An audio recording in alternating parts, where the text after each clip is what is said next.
こんにちは、みどりです。皆様お元気でお過ごしでしょうか？今回は自己嫌悪をテーマにお話しします。何かにつけて自分を責めてしまう。自分のことが嫌になってしまう。そんな気持ちの正体を見つめながら、自分を傷つけることなく、少し楽な気持ちで前へ進むためのヒントをお届けできたらと思います。誰しも生きていればうまくいかないことや後悔の残る場面に出会います。その度に自分を責めてしまうのも自然なことでもあります。ただ、その責め方が行き過ぎてしまうと、心も体も少しずつ疲れてしまうでしょう。今回の話がその負担を少しでも軽くするきっかけになればと思います。では早速始めましょう。まず自己嫌悪とはどんな状態を指すのか考えてみたいと思います。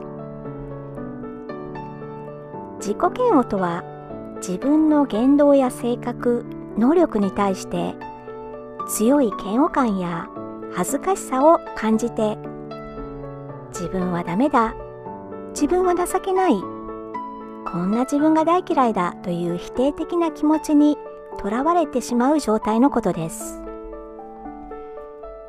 例えば、大切な約束をうっかり忘れてしまい、何日もそのことを引きずって自分を責め続けてしまう。ダイエット中なのについ食べ過ぎてまた自分に負けたと落ち込んでしまう。会議で言いたいことを言えず、後からどうしてあの時きちんと言えなかったんだろうと何度も悔やんでしまう。あるいは仕事で小さなミスをしただけなのに、こんな簡単なこともできないなんて自分はつくづく情けないとずっと心の中で繰り返してしまう。こうしたことは多くの人が経験したことではないでしょうか。では自己嫌悪はどこから生まれてくるのでしょうか。一つには自分自身への期待が高すぎることが挙げられます。こうあるべきだという理想と実際の自分との差が大きければ大きいほど、その差を埋められない自分にがっかりしてしまうんです。また、幼い頃から失敗してはいけない、人に迷惑をかけてはいけないと教えられて育った場合、ちょっとしたミスでも自分はダメな人間だと強く感じやすくなります。さらに、疲れやストレスが重なっているときは、心の中で自分を批判する声がいつもより大きく響いてしまうものです。自己嫌悪は一見辛いだけの感情に思えるかもしれません。でもその奥には、もっと良くなりたいという前向きな思いが隠れています。だからこそ、この気持ちを自分を傷つける方向へ向けるのではなく、自分自身を見つめ直すきっかけとしてうまく生かしていけるといいと思います。ここからは自己嫌悪と上手に向き合うための方法をいくつかお伝えしましょう。一つ目は、自己嫌悪の感情を無理に消そうとしないことです。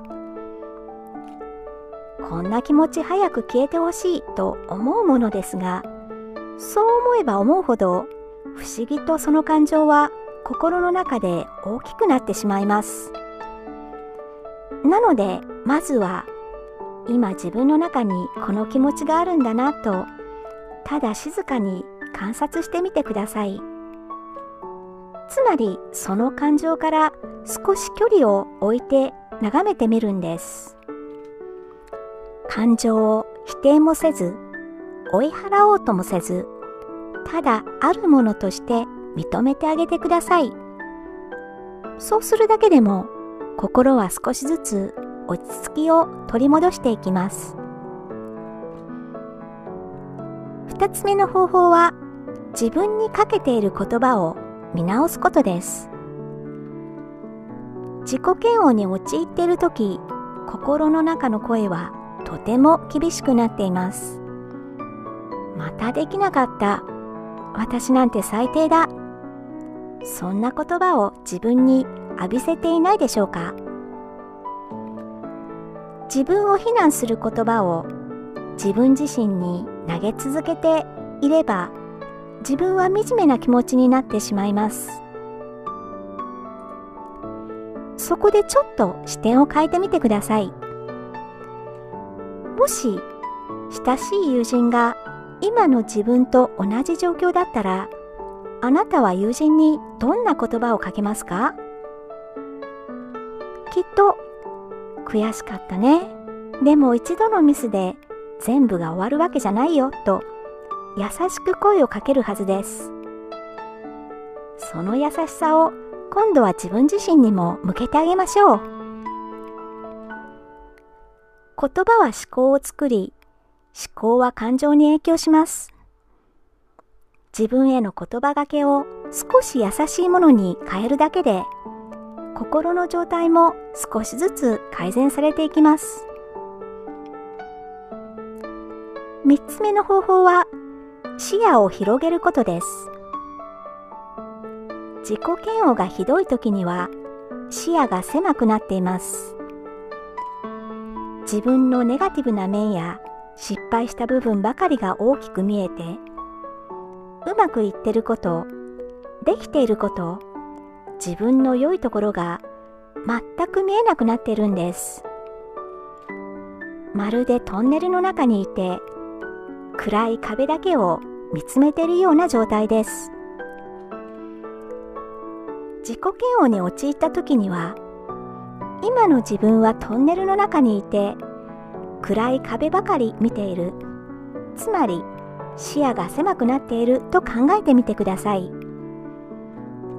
その上で、視野を少しでも広げられるよう、意識してやってほしいことがあります。毎日寝る前に、その日できたことや嬉しかったことを3つ書き留める習慣をつけてみてください。特別な出来事を探す必要はありません。例えば、朝きちんと起きられた。友人と楽しくお茶ができた。夕焼けが綺麗だなと思えた。そんな小さなことで十分です。この習慣がネガティブに傾きやすい心の癖を少しずつ和らげてくれるでしょ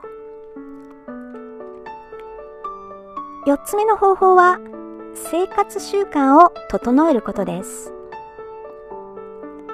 自己嫌悪は心だけの問題のように思われがちですが、実は体の状態とも深く関係しています。睡眠不足が続いたり、食事が乱れたり、休息時間が足りなかったりすると、集中力が落ち、ミスが増え、感情もコントロールしづらくなるからです。体が疲れていると、思うように動けなくなります。すると、どうしてできないのだろうとイライラして、自分を責める気持ちも強まるでしょう。そしてその自己嫌悪がさらにうまくできない状態を引き起こしてしまうんです。まず見直したいのは睡眠です。眠りが足りない状態では心の回復力も落ちてしまいます。よりよく眠るためにはいきなり生活を大きく変えようとしなくても、小さな工夫が役立つことがあります。例えば、寝る前にスマートフォンを見る時間を少し減らしてみるとか、部屋の明かりを少し落とすとか、カフェインのない温かい飲み物をゆっくり飲むとか、そんな風に眠りに入りやすい流れを作るだけでも、心と体が休む準備をしやすくなるでしょう。次に食事を整えることです。甘いものや精製された糖質を摂りすぎないようにしながら、タンパク質、脂質、炭水化物、ビタミン、ミネラル類、食物繊維をバランスよく摂ることが心の安定にもつながります。また体を動かすことも有効です。激しい運動でなくても構いません。近所を少し歩く、家の中でストレッチをする、深呼吸しながら体を伸ばす、そうした小さな動きでも気分が少しほぐれ、張り詰めていた心が緩みやすくなるでしょう。そしてもう一つ意識したいのが、何もしない時間やただゆっくり過ごす時間を持つことです。常に何かをしていないと落ち着かない人ほど、休むことに罪悪感を覚えやすいものです。けれど心が回復するためには、ただ静かに過ごす時間も必要です。ぼーっとする、散歩をする、音楽を聴く、温かいお茶を飲む、窓の外を眺める、そんな何気ない時間を自分に許してあげてください。心と体が少しずつ整ってくると、自分を責める声も弱まってくるでしょう。自己嫌悪から抜け出すためには、考え方を変えることだけでなく、休むこと、寝ること、食べること、体を緩めることも大切なんです。5つ目は、過去の自分を責め続けるより、今の自分をどう助けるかという視点に切り替えることです。あの時ああしなければよかったと何度思い出しても、過去そのものを変えることはできません。変えられるのはこれからの自分との向き合い方だけです。今の私に必要なのは、自分を責めることではなく、何だろう。この失敗から学べることは何だろう。そんな風に自分に問いかけ直してみてください。そして最後に、辛い時には一人で抱え込まず、信頼できる人に話してみることも大切な方法の一つです。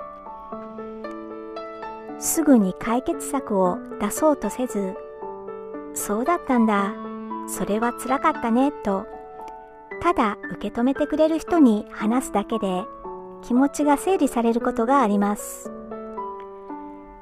もし周囲に話せる相手が見つからない場合や、自己嫌悪が長く続いて日常生活にも影響が出ている場合は、カウンセラーなどの専門家に相談することも一つの選択肢として考えてみてください。ということで今回は自己嫌悪の正体とそこから抜け出すためのヒントをお伝えしました。自己嫌悪は不快な感情ではありますが、その奥にはもっと良くなりたいという前向きな思いが隠れています。